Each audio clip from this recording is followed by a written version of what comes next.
So ndị Igwe, that institution they be revered today or a disgrace. If all the disgraceful na ifugoro ebe Igwe kita self mgbe ụfọdụ onwe ka nsi na anya. I don't have respect for them anymore. Some bụkwa na ha ncha niile onwe ndị dị credible. Aka nkwa ndị eze. Aka nwe ndị eze, nwe ndị bụ na you can buy them off. Akwa ifu ndị nke egoro mgbe ni anara ụfọdụ certificate na ihe a na-akọ. What is certificate? Or certificate ọ dị ka ụbọchị nsi Benin Republic na-abata.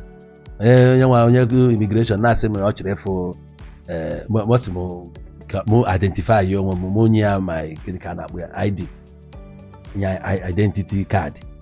Wee sị akwụkwọ ka ị ga-eji ya ama m ka ọmụnwa n'ebe a na-agwa gị onye mbụ ịfụ mmadụ ebe abụrụ akwụkwọ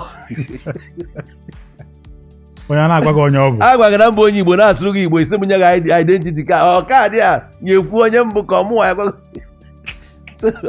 Igwe a na-amagharị certificate ọ bụ certificate ka a na-ekwu ka ihe gị bụ Igwe menwuru mekere ka ndị obodo gị kwuo about you n'ịbụ ezigbo mmadụ reconcile them. Ụfọdụ obodo gasasịrị agasasị ndụdọ a na-adọ ebe a na-adọ ebe Igwe achịghị ma mana Igwe ka ọ dịrị ịkpọ ha ndị a ya eti aka n'obi onye ga-agwa ya sepụ aka na ihe a egwu ya sepụ aka ịghọtago ndị nke gbukwurenu mmadụ debe ha na onwe ya ga-eme ịkpọ ọnya were ya pawa kpuru egodo eke rie ya ọ bụ nke ị ga-edebe na Igwe kwesịrị inwe selụ na bịa na ịnọrọ selụ bịa nọrọ na selụ wee na-eti okwu ọnụ ọnya ka o jiburu Igwe